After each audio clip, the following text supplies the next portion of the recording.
The best, the best. Pinagpawisan ka. Pinagpawisan ako. So ayan guys, tapos na kaming kumain ni Chris J. So ito, duty siya ng Food Panda. Sasabi ko sa kanya kung pwede ako sumama pag di-deliver. Tara, tara. So yun, maganda to, masaya to. So yan guys, abangan nyo sa susunod na video ang pagsama ni Tikman Moto sa Food Panda pag di-deliver. Ayan, naka-open na siya. Let's go! So yan, may dala na tayong delivery Greenwich.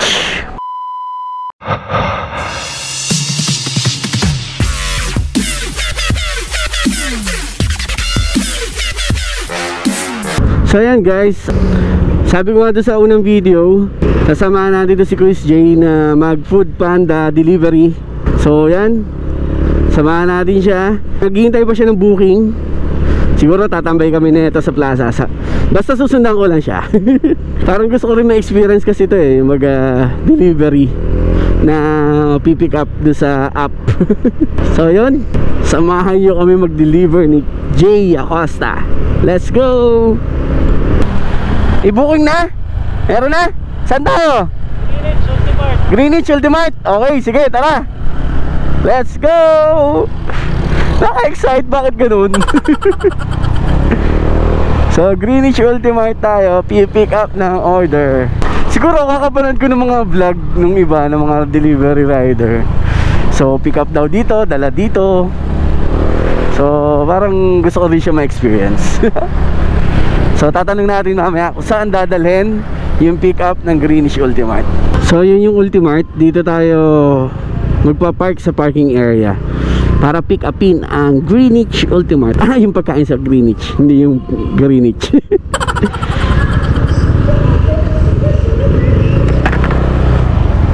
So ayan. Hi kuya. Saan ang dala? San Ignacio. San Ignacio? Oh, balik tayo doon. So yun, San Ignacio daw ang dala from Greenwich Ultimart. Hey guys, oh, hirap ng Food Panda rider, oh. Init, ulan, pipick upan kayo, di ba? Sabi mo, kasama mo ako. Para di na tayo bigyan ng ticket. Food Panda rider din. So yan, kasi may sariling parking dito mga Food Panda boys. Ayan, oh. Food Panda parking only. Tapos sasama ako. Sorry na. So yun, tara, tara.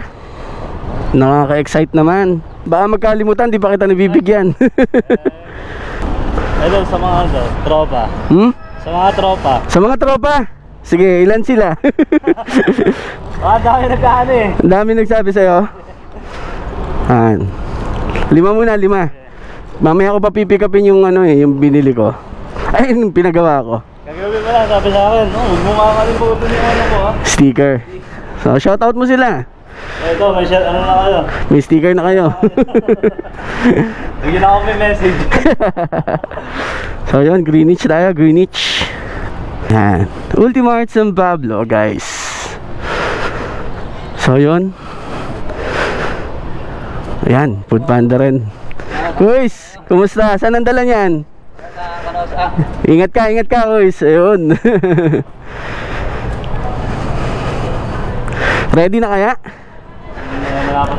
Maya pa daw. Mga ilang minutes pa, may nakalagay ba? Wala. So, abang-abang lang tayo dyan. Yan, mas minaw na pa sa'yo. Yun! Ang Lester! Ina-escortan ko. Tinutulungan ko baka kumapano eh. Eh bagong kain. Bagong kain eh, oh. Inaalalayan ko eh. Baka, boy, ay sige. Baka ano ka ha? Yun. Pangalan mo, Kuis? Jay boss. Jay, yun, Jay din. Oh, katukayo pala. So yun, hintay pala tayo ng hintay tayo ng order na maluto. Oh, nag-apply akong Food Panda, Lester. Pwede ba?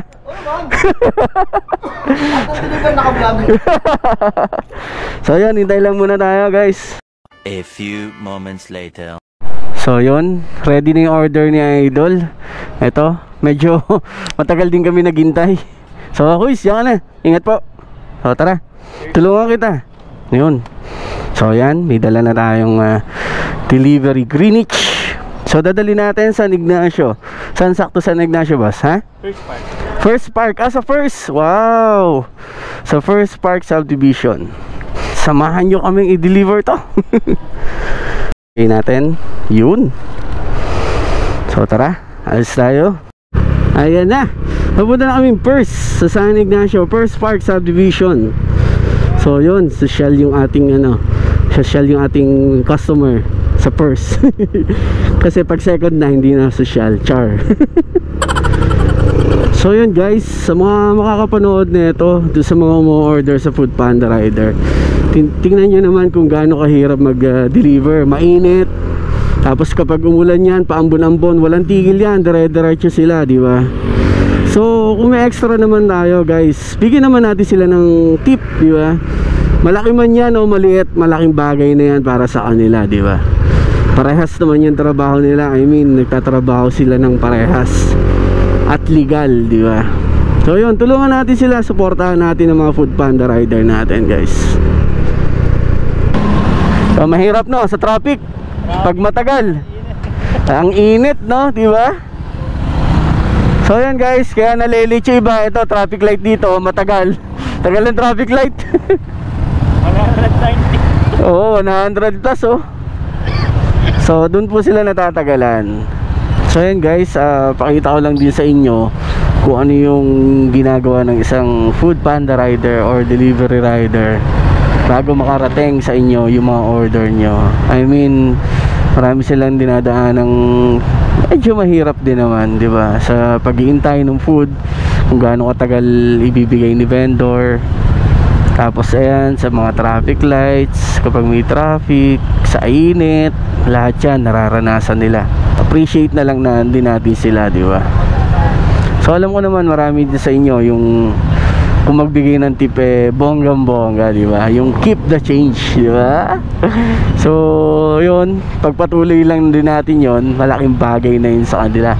Sobra na tayo makapagpasaya, makapagbigay ng ngiti sa mga rider natin. So ito, tirik na tirik yung araw oh. So ako ranas na ranas ko din, parang ako din siya, kasi same lang din ako yung sitwasyon.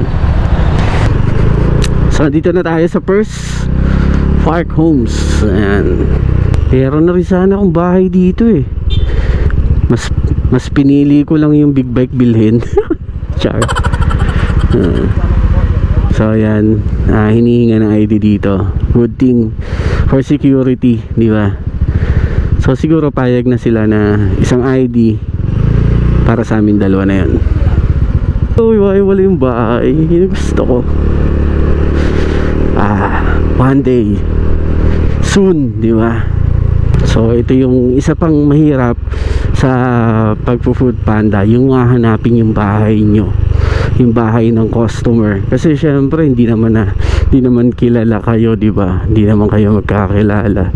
So syempre yung pin sa app hindi naman masyadong accurate, di ba? Syempre sa daming bahay naman dito, di ba? So ito yung isa pang hirap, kaya dapat coordinated tayo doon sa rider. So kung kaya natin magbigay ng instruction doon sa message na dito kami, malapit kami sa ganito, pang ilang kanto, so mas makakatulong yun sa kanila. So yan, nahihirapan pa kausap ni kuya.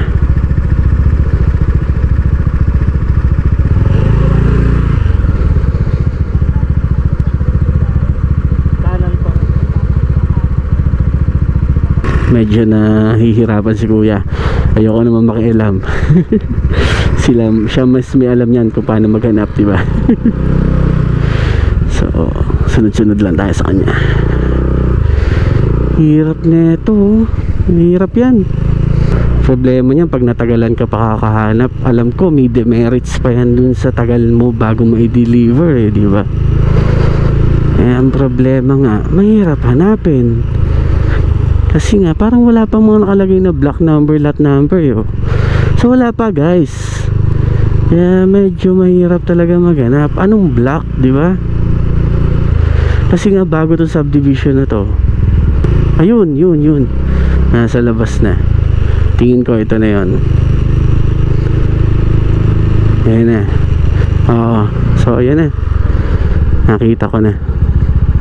Sige, bigla ako nahiya. Siya na magbibigay. Sige, ikaw na. Ikaw na. Thank you. Guys, laglagan. So ayun, binayaran na siya. Bigla ako nahiya. Ako dapat yung mag-aabot. Guys, ano, may pumasok ng bago? Wala pa. Ganito, Kuys, una na ako. Dito na ako dadaan sa Paseo para walang traffic. Ingat ka, ha. Maraming salamat sa'yo. Ingat ka palagi, ha. Pagka may sunod pa. Oo, pag may susunod. Sige. Salamat, ha. Ingat. Oo, susunod ako sa'yo. Gawa ng, baka hindi ako palabasin. Hindi kita kasama. Sige, salamat. Ayan guys, imagine more or less 1 hour. Isa pa lang yung na-deliver niya. Tapos hindi naman ganun kalaki yung kita niya. Hindi ko alam kung magkano pero I think siguro 50 pesos more or less, ganun lang yung bayad doon. So hirap, diba? Nakakaawa din. So tulungan natin sila by appreciating them na kapag nag-deliver sa inyo. Hindi ko naman nare-request na bigyan nyo na malaki or lagi nyong bigyan. Depende sa inyo pa rin yun, diba? So gusto ko lang makita niyo yung buhay ng pagiging isang delivery rider, diba? Na hindi siya biro. Tapos ako pa-ride lang, diba? Ang bad ko. So salamat sa iyo, Quiz J Acosta, sa pagsama ngayong araw na to. Kanina nag-breakfast tayo, nag-mukbang tayo, nag-food trip tayo. Tapos ngayon, inalaw mo akong samahan ka sa pagdi-deliver ng Food Panda. Hindi ko na kayang samahan ka pa hanggang mamaya dahil sobrang init at nakakapagod talaga tong trabahong to. So saludo tayo sa mga riders na katulad nyo. Ingat kayo palagi mga kaibigan ko. Ingat.